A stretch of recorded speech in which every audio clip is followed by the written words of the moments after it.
Bem, então, continuando aqui a respiração celular, a gente viu que na primeira etapa, ou seja, na glicólise, teve a produção de 2 piruvatos e 2 ATP, juntamente com 2 NADH. Sendo que cada NADH, ela na cadeia de transporte, vai dar origem a 3 ATP, ou seja, são 6 mais 2, 8 ATP. Então a gente pode dizer que o saldo da glicólise é 8 ATPs. Sendo que a gente sabe também que a glicose em si, ela tem um potencial energético para gerar 38 ATPs, então estaria faltando ainda 30, né? Então tem muita energia para ser extraída desses 2 piruvatos que foram formados. Então, quem vai fazer o resto da extração dessa energia vai ser aqui no ciclo de Krebs, né? Então, sobre o ciclo de Krebs em si, ele vai ocorrer na mitocôndria, aqui na região da matriz mitocondrial, ou seja, na parte interna. E a gente pode dizer que o ciclo de Krebs é uma via anfibólica. Por quê? Anfi é relativa a 2, né? Então ela tem tanto características catabólicas como características anabólicas. Por quê? Catabólicas, ou seja, de degradação. Por exemplo, aqui o piruvato ele vai ser degradado aqui na forma de CO2, ou seja, na forma de gás carbônico. Para ter uma completa oxidação do piruvato, o piruvato ele tem 3 carbonos, então ele vai ter que perder 3 carbonos na forma de CO2, que vai acontecer aqui no ciclo de Krebs, né? Isso é um exemplo de via catabólica, ou seja, de degradação ou oxidação. Porém, alguns intermediários aqui do ciclo de Krebs, eles podem ser desviados para sínteses de outras biomoléculas. Isso aí é o que a gente chama de anabolismo. Ou seja, tem tanto uma via catabólica como anabólica. Exemplos aqui. O citrato ele pode ser desviado aqui para biossíntese de ácidos graxos e outros lipídios, como o colesterol. O alfa-cetoglutarato ele pode ser desviado para formar aminoácidos aqui, no caso o glutamato. O oxaloacetato também pode ser desviado para a síntese de outros aminoácidos. O fumarato ele pode vir aqui da degradação de alguns aminoácidos também. E aqui, por exemplo, o succinil-CoA pode ser desviado para a síntese das porfirinas, que é um tipo importante de molécula, principalmente ali no grupo M, por exemplo, da hemoglobina, né?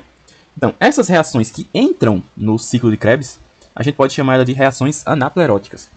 E elas vão ter um papel na reposição de alguns intermediários. Por exemplo, aqui o fumarato, como eu disse, ele pode vir a ser formado no ciclo da ureia e pode ser desviado aqui para entrar no ciclo de Krebs. Então, o fumarato está vindo de uma reação externa ao ciclo de Krebs, que o normal seria ele ser formado a partir da oxidação do succinato, mas ele está vindo de uma fonte externa. Então, o ciclo de Krebs ele é bem dinâmico, podemos dizer. Porque ele não é uma coisa totalmente linear. À medida que a célula vai regulando ele, eles podem desviar ou entrar intermediários dele a qualquer momento, né? Então, o piruvato, que foi formado aqui na glicólise, ele, no caso aqui, ele vai entrar no ciclo de Krebs na forma de acetil-CoA. Porém, essa não é a única forma de entrada de acetil-CoA no ciclo de Krebs. Tem várias outras, né? Mas essa é uma delas, uma das principais, que acontece bastante, com mais frequência, né? Pois bem, o ciclo de Krebs em si é só essa região aqui amarela, ou seja, o círculo, né? Essa reação de piruvato para acetil-CoA ela não faz parte do ciclo de Krebs em si. Mas ela é uma reação de preparação, porque quem vai entrar no ciclo de Krebs é o acetil-CoA. Então, nessa reação de preparação, ela ocorre aqui com o piruvato. E tem essa enzima, na verdade um complexo de enzimas, chamado de complexo da piruvato desidrogenase. Então, o que ela vai fazer é uma descarboxilação oxidativa. O que seria isso? Bem, descarboxilação é perder um carbono na forma de gás carbônico, né? Então, esse CO2 aqui, ó, da molécula de piruvato, ele vai sair na forma aqui de gás carbônico. E, ao mesmo tempo que ele também sai, o piruvato ele também vai ser oxidado. Então, como eu falei antes, sempre que alguém está sendo oxidado, alguém está sendo reduzido. No caso aqui, novamente, o NAD+, vai estar sendo reduzido a NADH. Então, essa reação de preparação de piruvato para acetil-CoA formou aqui CO2 e NADH. Então, como coenzimas aqui, participando dessa reação, tem a principal, que é a coenzima A, que vai se ligar ao grupo acetato, formando o acetil-CoA. Também tem aqui o TPP, que seria a tiamina pirofosfato, tiamina que seria a vitamina B1. Então, a vitamina B1 ela é necessária para que essa reação ocorra. Então, formou aqui ó, o acetil-CoA. Mas o que exatamente seria a coenzima A em si, né? Que seria essa coenzima que participa dessa reação. A coenzima A ela é composta de quê? Ela é composta de um nucleotídeo, que seria a adenosina, tem aqui a adenina, a ribose. Ela está fosforilada aqui, nessa região do carbono 3. Os dois fosfatos dela aqui, então seria mais ou menos como se fosse um ADP. Tem essa região aqui do meio, que seria o ácido pantotênico. E ácido pantotênico é o nome científico da molécula de vitamina B5. Então, a vitamina B5 ela é necessária para a formação aqui dessa coenzima A. que apesar do nome não tem nada a ver com vitamina A, está mais relacionada com vitamina B5, né? E essa região aqui final, que vai ser a região reativa, é a beta-mercaptoetilamina, né? Que seria um derivado de um aminoácido chamado de cisteína. Na verdade, é uma cisteína que sofreu uma descarboxilação. Então ela está com carbono a menos. E na ponta aqui da cisteína tem esse grupo aqui, sulfidrila, que seria o enxofre ligado a um hidrogênio, que a gente chama de grupo tiol reativo, né? Por que reativo? Porque é a partir desse grupinho aqui, do SH, que vai ser ligado o grupo acetil que foi formado aqui do piruvato, né? Que seria o C-OCH3. Então esse C-OCH3 ele vai se ligar em toda essa estrutura aqui da coenzima A partir dessa ponta SH. Então vai ficar aqui acetil-CoA. Então fica aqui o S-CoA, porque ele está ligado aqui nesse enxofre, né? Então, a coenzima A, quando ela não está ligada a nada, a gente também pode chamar ela de CoA-SH. Por quê? Porque o SH é justamente isso, né? Quando ele não está ligado a nada, ele fica na forma de SH. Então, sobre a coenzima A, basicamente é isso. A principal função dela vai ser justamente carregar esses grupos acila, que seriam C-O, e no caso aqui é um CH3 apenas, que seria o grupo acetil. Mas pode ter mais de um, pode ter, sei lá, 10 CH3, não importa, que seria o acil-CoA, né? Que vai ser muito mais importante na degradação de lipídios, né? Então, a função da coenzima A é essa, é transportar grupos acila. Entrando agora no ciclo de Krebs de fato, a primeira reação aqui vai ser a entrada desse acetil-CoA e a junção a um oxaloacetato, que é uma molécula que já está aqui no ciclo. Então, quem vai mediar essa reação vai ser a enzima citrato-sintase, e o que vai acontecer é que ela vai transferir a molécula do acetil em si, o C-OCH3, para o oxaloacetato, né? Vai ser formada essa molécula chamada de citrato, que é o ácido cítrico também, né? Como pode ser chamado. Também vai acontecer aqui uma hidratação. Como dá para ver aqui, tem a entrada de um H2O. Então, sobre a primeira reação, basicamente é isso. Formou aqui o citrato a partir da junção de um acetil ao oxaloacetato. Então, formou aqui o ácido cítrico. E a segunda reação vai ser pegar esse ácido cítrico e isomerizar ele. Porém, quem vai fazer essa isomerização não é uma isomerase, que seria o mais lógico a se pensar. Mas sim quem vai fazer é uma liase. Primeiramente, esse OH, ou seja, essa hidroxila e esse hidrogênio vão sair, os dois vão sair, vão reagir e formar água. Beleza, foi uma desidratação. Agora formou esse intermediário aqui, cis-aconitato. Por causa da saída desses dois aqui, formou aqui uma dupla ligação para estabilizar essa ligação carbono-carbono. Agora vai voltar a molécula de água na forma de um H aqui e um OH aqui. Então só fiz trocar a posição dessa hidroxila e desse hidrogênio. No que troca essa posição, formou aqui o isocitrato, que é um isômero aqui do citrato, basicamente. Então formou aqui o isocitrato.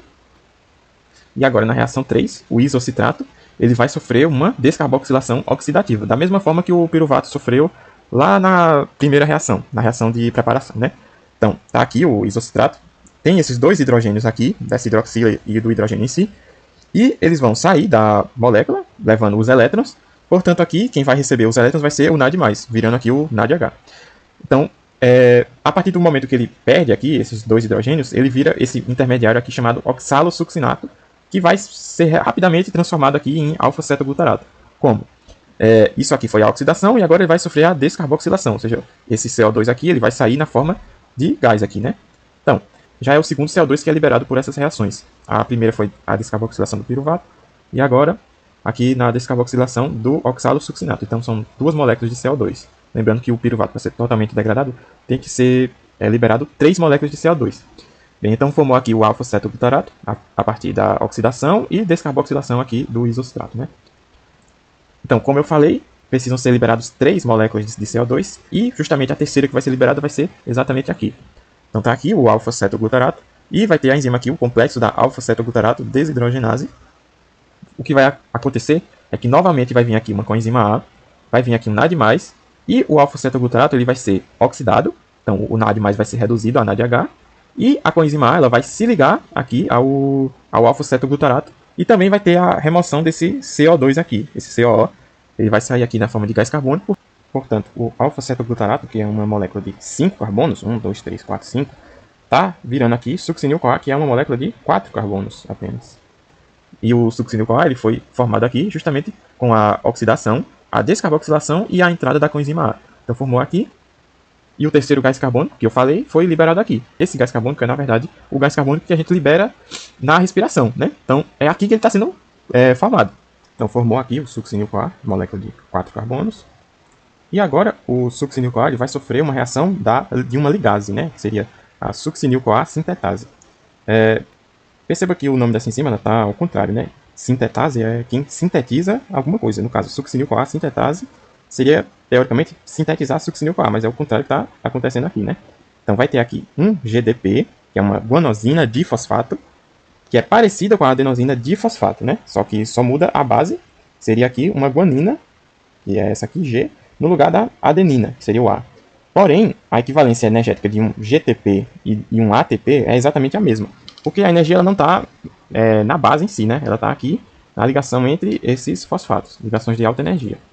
Então, o que vai acontecer aqui é que o succinil-CoA ele vai perder a coenzima A, ela vai sair, ó, ela vai sair na forma de CoASH, e a saída dessa coenzima A vai liberar uma certa energia para unir um fosfato inorgânico a um GDP, a uma guanosina de fosfato, formando aqui um GTP. E o succinil-CoA sem a molécula da coenzima A, ela vira aqui, ó, succinato, que novamente é uma molécula aqui de 4 carbonos. Bem, então formou aqui o GTP, que por vias práticas a gente considera que teria a mesma equivalência energética de um ATP. Então podemos dizer que formou um ATP, né? Então, isso aqui já expliquei. Então tá aqui o succinato que foi formado. E agora ele vai sofrer uma reação de oxidação. Então ele vai perder esses dois hidrogênios aqui para um FAD, que é um transportador de elétrons semelhante ao NAD. Só que o NAD ele só carrega um hidrogênio, enquanto o FAD ele vai carregar dois hidrogênios. Então ele fica na forma de FADH2. Então o succinato ele vai ser oxidado, vai perder os hidrogênios e elétrons dele e vai virar aqui, ó, o fumarato. Por quê? Perdeu aqui os dois hidrogênios para estabilizar a ligação carbono-carbono, formou aqui essa ligação dupla, caracterizando aqui o fumarato, ou ácido fumárico, né? Então, sobre o FAD em si, ele vai ter a mesma função do NAD+, que seria o quê? Carregar hidrogênios e elétrons. Então, o nome FAD ele vem da sigla, né? Flavina, adenina, dinucleotídeo. E a flavina é essa molécula aqui, que flavina é o nome científico da vitamina B2. Então, novamente aí, mais um transportador de elétrons derivado de uma vitamina que a gente obtém pela alimentação. Então, está aqui o FAD, na sua forma oxidada, vai receber os hidrogênios e elétrons, aqui da reação de oxidação, e vai virar aqui, ó, o FADH2. O H2, ó, um H aqui e o outro aqui. Então recebeu aqui esses dois hidrogênios, é como se o caminhão ele estivesse cheio agora. E o caminhão, que seria o FAD, ou o NAD também, o NADH, a gente pode dizer que ele meio que vai para a fábrica, entre aspas, que seria a cadeia transportadora de elétrons. Então é lá que ele vai descarregar o seu carregamento de tijolos, né, ou elétrons.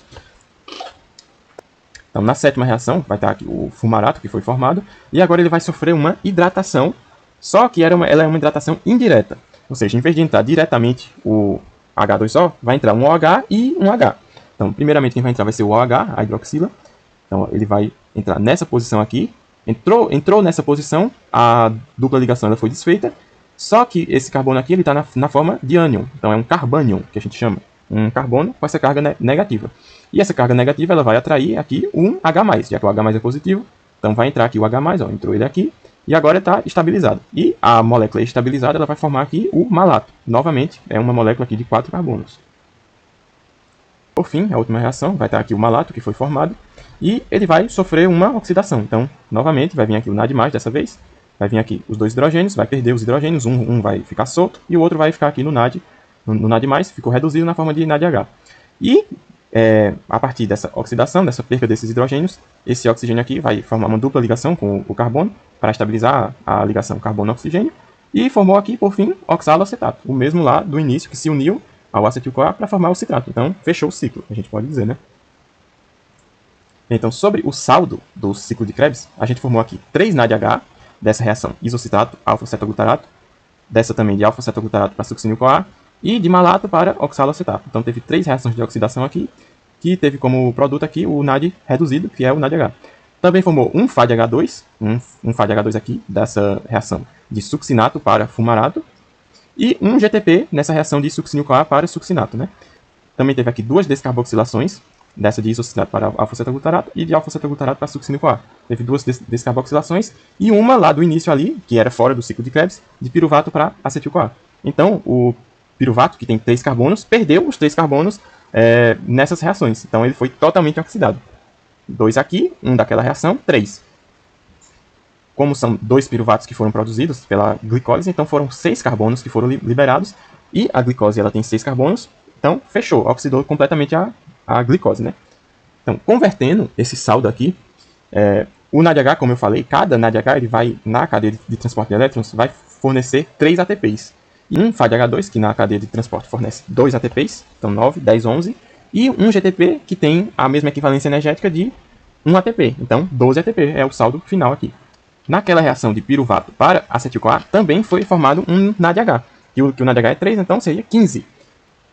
Então, como foram 2 piruvatos provenientes da glicose que vão entrar aqui no ciclo de Krebs, 15 vezes 2, 30. Então, foram formados aí 30 ATP, mais os 8 da glicólise, 38 ATP. Então, fechou a oxidação total da glicose e produziu aí 38 ATPs.